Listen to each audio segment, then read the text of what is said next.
nilalang na masamang espiritu. Bakit ka nasa loob ng pag-aari ni Heso Kristo? Aalis ka ba sa loob ng katawan niya? Hindi. Tanggalin mo lahat yan. Linisin mo ang katawan niya. Sa pangalan ni Kristo. Lilinisin mo hindi. Ayaw mo tayo linisin. Dagdagan ang kuryente magtitip yung mga kamay niya. Tatanggalin mo hindi. Linisin mo. Tanggalin mo lahat. Hindi siya tao. Sobrang init ito. Nagbabaga sa kanya. Ibabasa mo muna magnetic yung kuryente. Masyado mainit. Baka hindi niya kayanin. Magkulat lang kanyang isip. Totoo nga nakakakita siya ng mga hindi nakikita na mata. So mga sa spiritual niya, nakakakita ko siya. Yung galaroin siya ng mga elements at mga bad elements. Tingnan mo, mawawala sakit niya sa katawan niya, mamaya. Ang init niya, inom. Dagdagan ng init magnetiko sa dalawang balikat niya. Lagyan ng kuryente yung ulo niya, sa tundok, sa ulo niya. Lagyan ng apoy yung talampakan niya. Lagyan ng kuryente doon sa tiyan niya. Lagyan ng apoy doon sa dibdib niya. Kita mo. Gumagana lahat yan. Hindi ko tao eh. Nanginginig.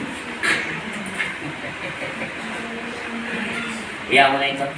Hindi ito makikipag-usap sa akin. Bad spirit at bad element ko. Ayaw nila akong kausap. Ako doon pinakapangit na karap nila. Dito nakikipag-usap sa akin. Tanggalin mo na lahat yan. Alam ko naman nasa loob ng espiritu niya. Pag hindi mo tinanggal yan, tataasan ko ito ng 250 na kuryente at 300 na apoy. At lalagyan kita ng tubig na banal. Siguradong kisay ka sa loob ng katawan niya.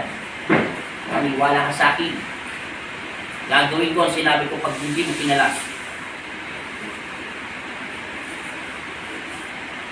Ubusin mo lahat yan. Hanggang balakan niya.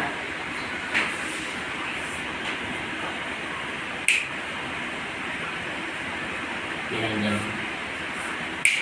250 volts kuryente magnetiko. O wala na. Nawala. Lagyan mo ng apoy, kuryente, tubig, apoy, hangin, kidlat. Wala na. Nag-react ko.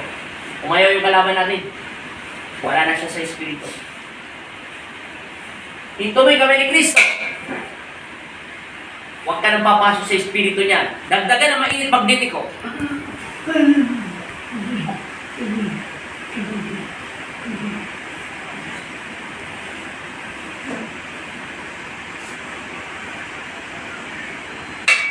Dilat ang mata. Amen. Amen. May ipatanong ako sa iyo. Huminga ko na malalim. Inhale, exhale mo na. Ngayon, i-repeat mo sa akin kung nagkakaintindi kami, ha? Hindi ko naman maintindihan yung salita ko. Pagpikit mo, madilim maliwanag. Dilat ang mata. Hindi. Ibukay mata.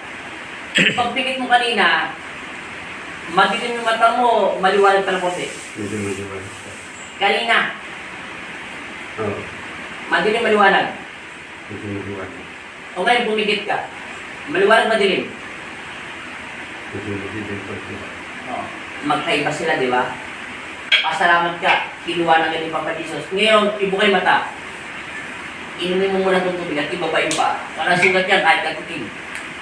Minom ka muna saglit lang. Tapos sabi mo sa kanya, sambitin niya si Kristo ng 3 beses na in Jesus' name. Lutokin mo muna tubig. Amen. Pagpagpa. Pagpagpa. Ngayon, idilat mo yung mata ni Kristo. Tingnan mo kung malinaw malabo mata mo. Ngayon, subukan mo hawakan yung balakang mo sinasabi mo masakit. Anong pinagkaiba? O, lakad mo ngayon. Lakad mo muna. Anong pinagkaiba? Wala siyang sakit sa balakang. Pinaglalaro siya ng mga malik na nakikita niya.